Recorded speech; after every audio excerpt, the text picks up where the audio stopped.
When discussing companies that were pioneers in automobile safety, Fiat likely isn't among the first names you'd think about. Yet, half a century ago, the Italian manufacturer took part in an ambitious international research program aimed at developing safer cars for the future. And here's its story. The late 1960s and early 70s saw the first cracks appearing in the Western world's love affair with the personal automobile. The point the unintended consequences of mass motorization like air pollution, congestion and road accident fatalities had simply gotten too severe to ignore. The ESV, or Experimental Safety Vehicle Program, originated in 1970 through bilateral agreements between the government of the United States and those of several other countries, including Italy. The aim was to fund the research and development of advanced technology in the field of automobile safety, with the participating countries agreeing to meet annually to share information on their respective progress. The lion's share of effort and investment into the program was, rather predictably, made by the American titans Ford and General Motors. However, Italy's Fiat arrived at the 1973 International Technical Conference on ESVs, held in the Japanese city of Kyoto, having done some serious homework.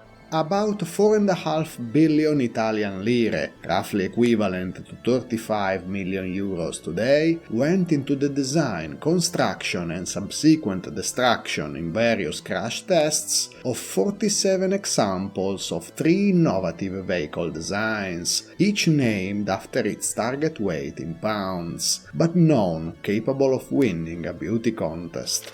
The smallest and perhaps the cutest of the 3 cars was the ESV 1500, based on Fiat's entry-level model, the rear engine the 126. This was also the first of Fiat's ESV prototypes to be developed, as the first iteration of the ESV 1500 had already been shown at the previous year's conference in 1972. Numerous improvements had been made following the first round of crash tests, but none to its exterior appearance, which wouldn't look out of place in a children's cartoon.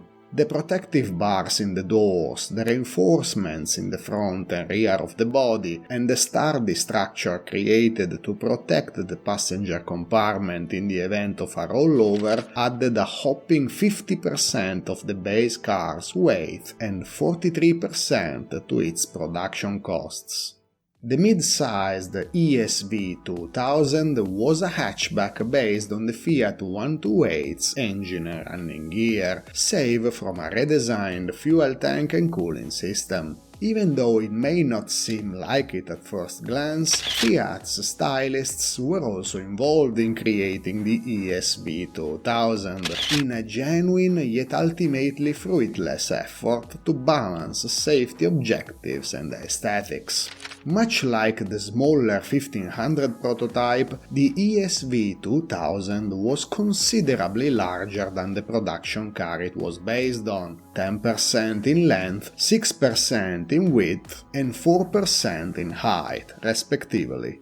Moreover, the extensive structural reinforcement needed to withstand front and rear-end collisions at 50 miles per hour saw the car's weight balloon by 45% compared to the 128 and even above the 2,000 pounds target. Tires and springs were therefore beefed up to cope, and the engine's displacement was enlarged from 1100 to 1300 cc to at least partially restore performance.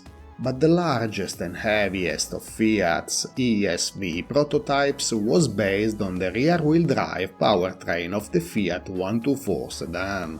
However, like the smaller prototype, suspensions and tires were beefed up to cope with around a 40% increase in the vehicle's weight.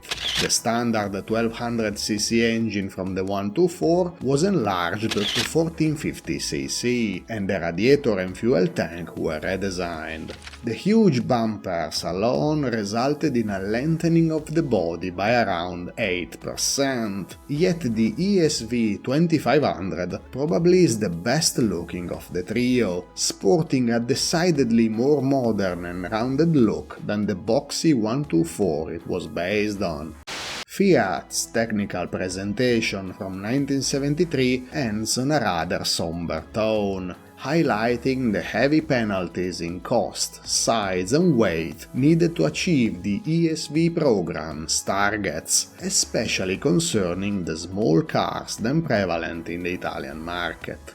Remarkably, given the whole point of these cars' existence was to be destroyed, one example for each of Fiat's ESV prototypes survives to this day and serves as a powerful reminder of the enormous strides made in automobile safety over the last 50 years. And if you enjoyed this video and want to learn more about Italian motoring history, check out one of the 2 videos appearing on your screen right now.